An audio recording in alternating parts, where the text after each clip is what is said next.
Beneath the surface of what appears to be a joyful family, jealousy lurks in the shadows. The sole survivor possesses a chilling secret. On December 10th, 2021, a local school teacher in Cotabato City, situated on Mindanao Island in the Bangsamoro Autonomous Region of the Philippines, was busy with repairs at the school as the holidays were drawing to a close. Suddenly, he received a call from his neighbor, who had noticed through the windows that his home appeared to be ransacked. Although the teacher hadn't entered his house, the neighbor alerted him that it likely had been burglarized.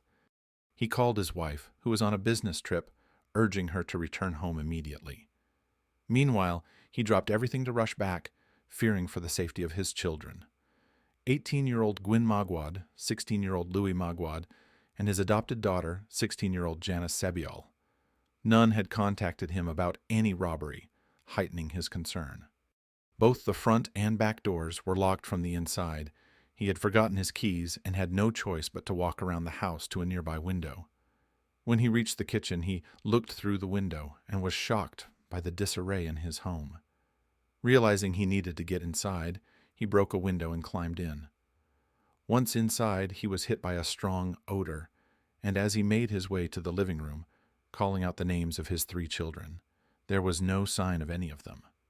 When he finally reached the living room, he was met with a gruesome sight. The daughter, Gwyn, lay lifeless in a pool of blood which had thoroughly soaked the blanket covering her.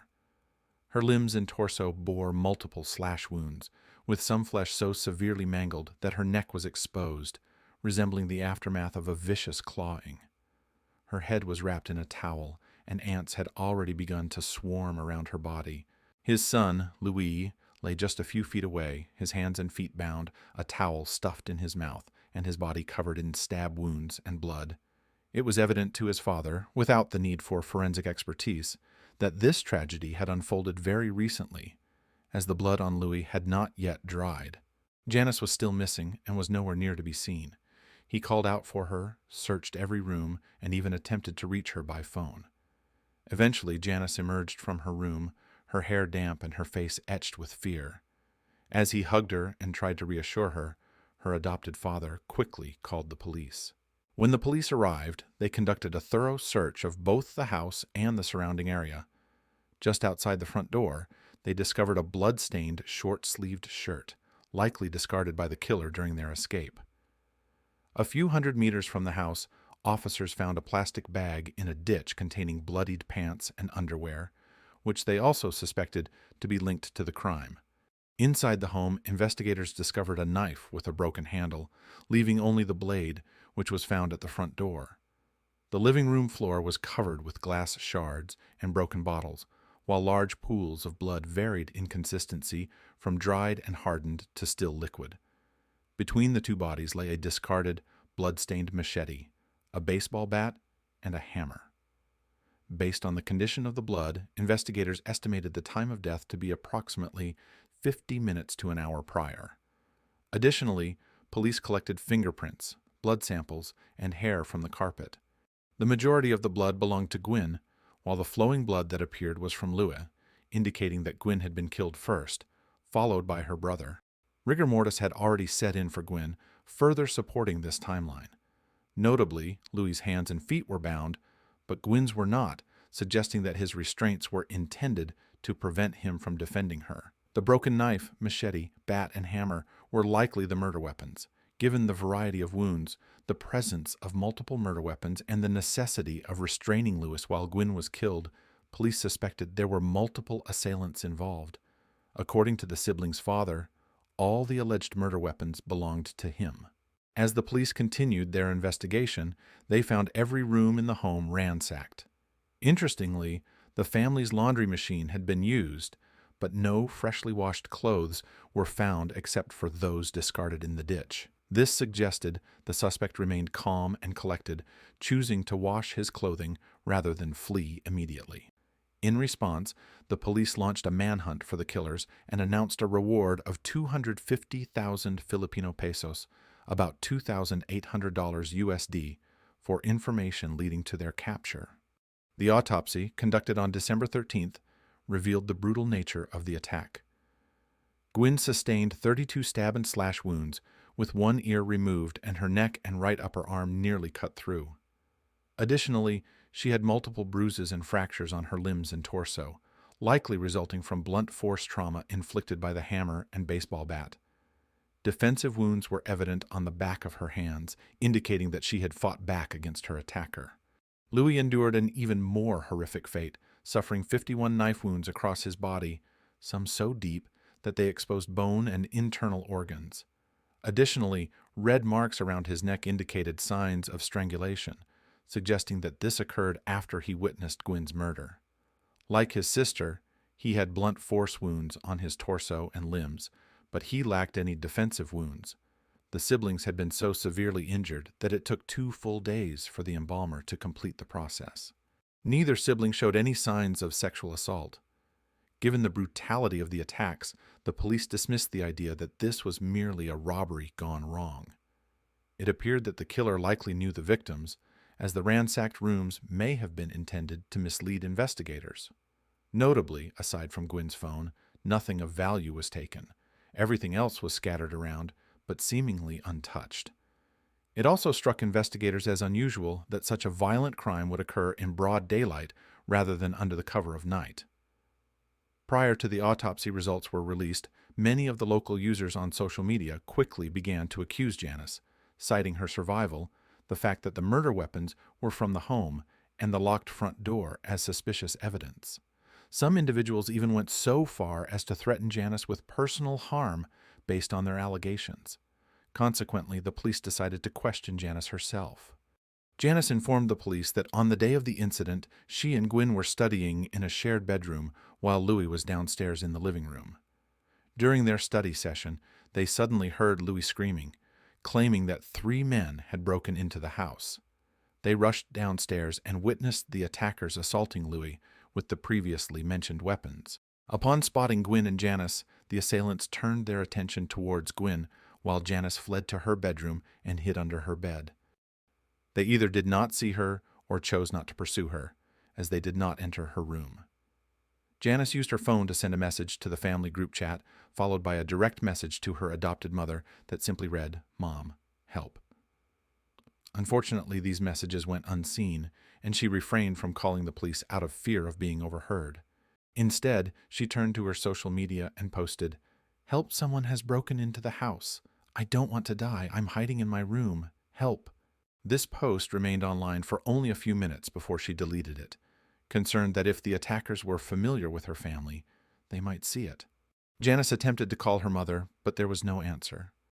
Eventually, her mother called back after someone saw Janice's post and alerted her, but Janice did not pick up.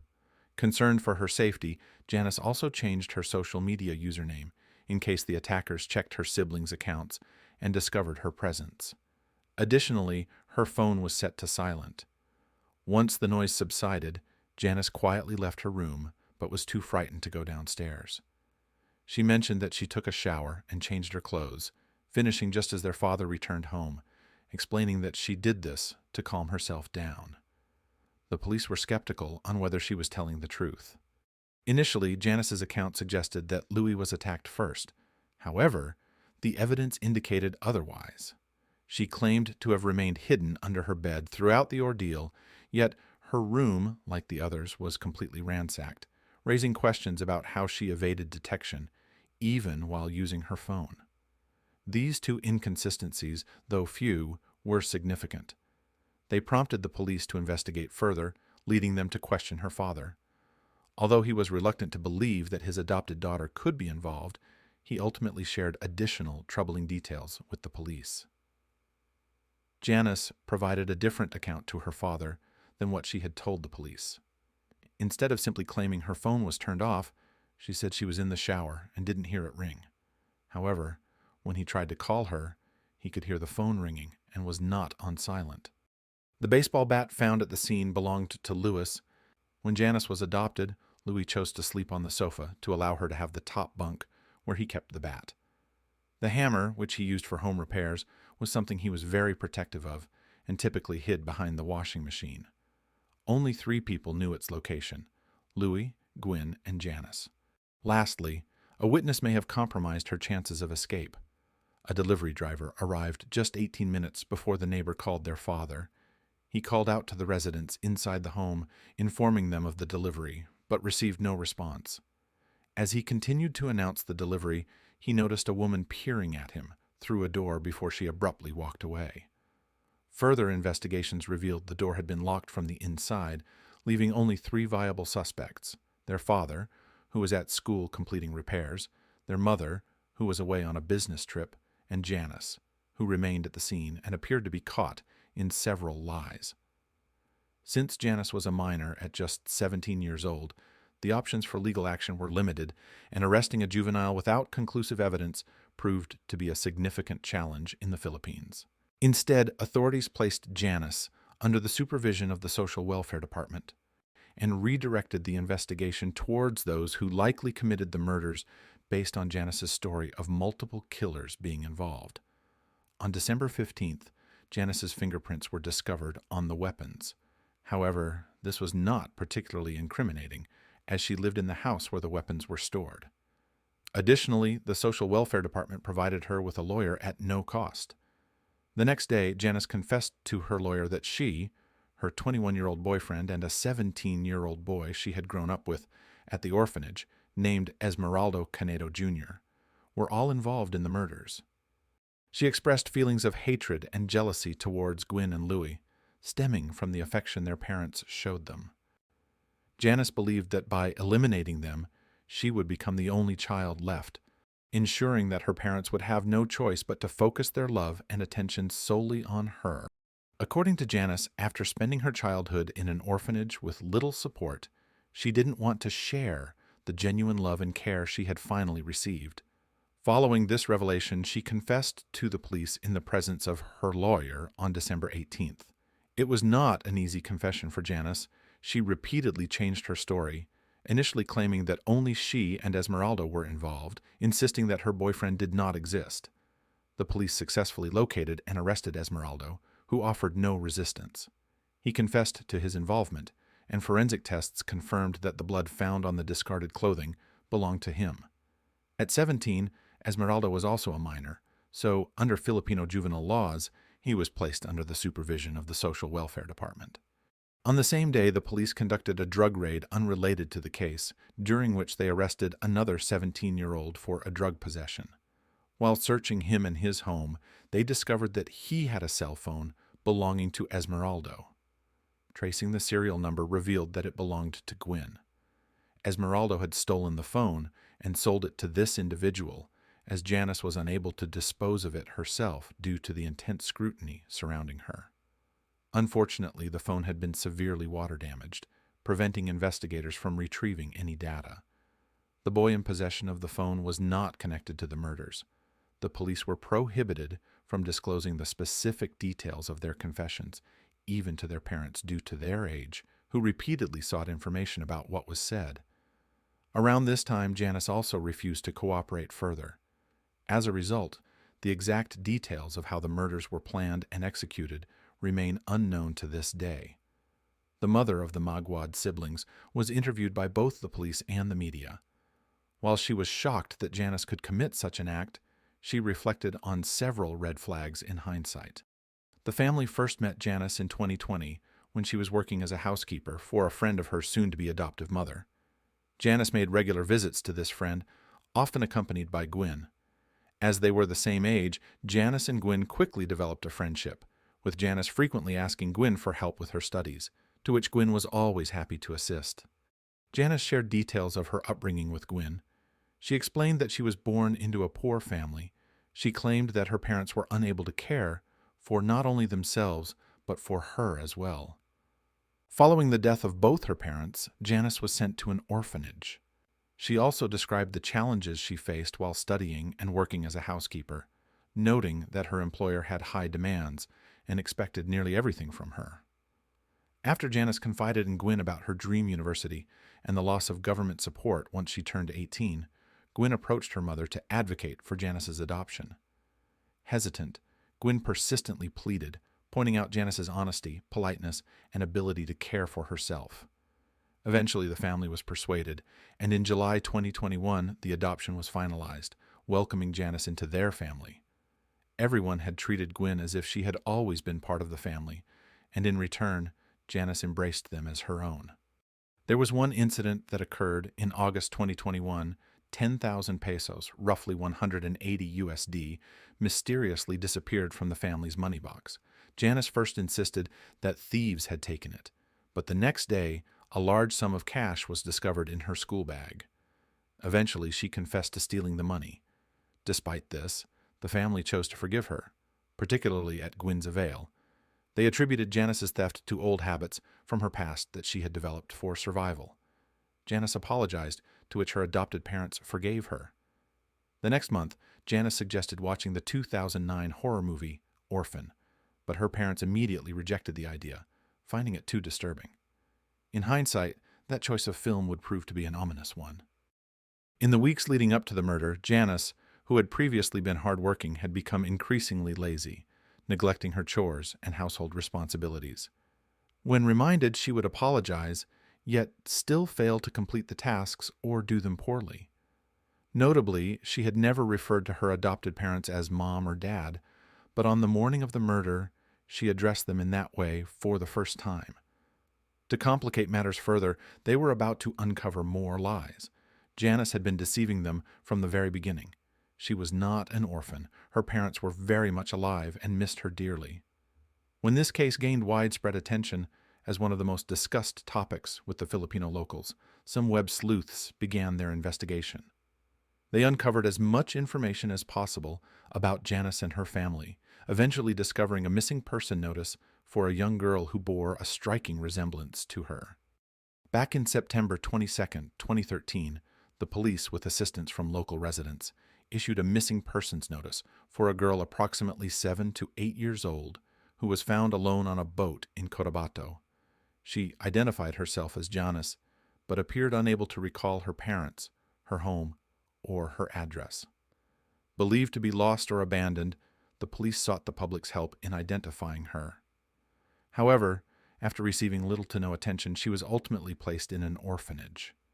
Once this nearly decade-old appeal gained renewed attention, it was only a matter of time before Janice's parents saw it as well. Born in 2005, Janice was the youngest of 3 children. Her father struggled with a severe gambling addiction, which led to her mother divorcing him in 2008. She later remarried and had another child. The siblings stayed together for a short while before being separated and placed in different orphanages.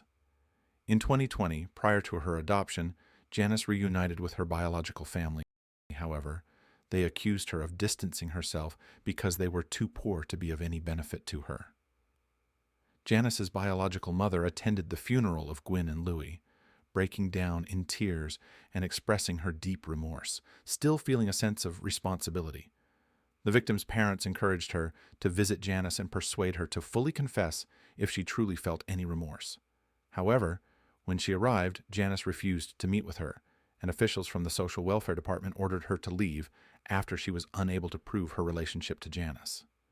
In March 2022, both Janice and Esmeralda were charged with murder, and on May 17th, they were found guilty.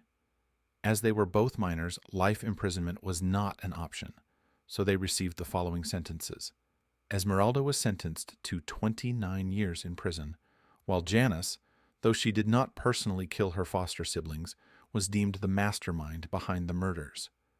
Without her orchestration and planning, Esmeralda would not have killed the Maguad siblings, resulting in her receiving a 31-year sentence. Neither sentence included the possibility of parole or early release. They were to remain in the custody of the Social Welfare Department until their 21st birthday, after which they would be transferred to an adult prison for the remainder of their sentences. Gwen and Louie's parents had mixed feelings about the verdict. They felt that the laws should have been changed and viewed the sentence as too lenient. However, their true grievance was Janice's apparent lack of remorse. They told reporters that they were willing to forgive her, provided she expressed genuine sorrow. Instead, she was seen smiling and laughing at them, showing no sign of regret throughout the entire trial. On August the 20th, 2024, Esmeralda, now 19 years old, was transferred to the adult prison slightly ahead of schedule, while Janice remains at the Social Welfare Department.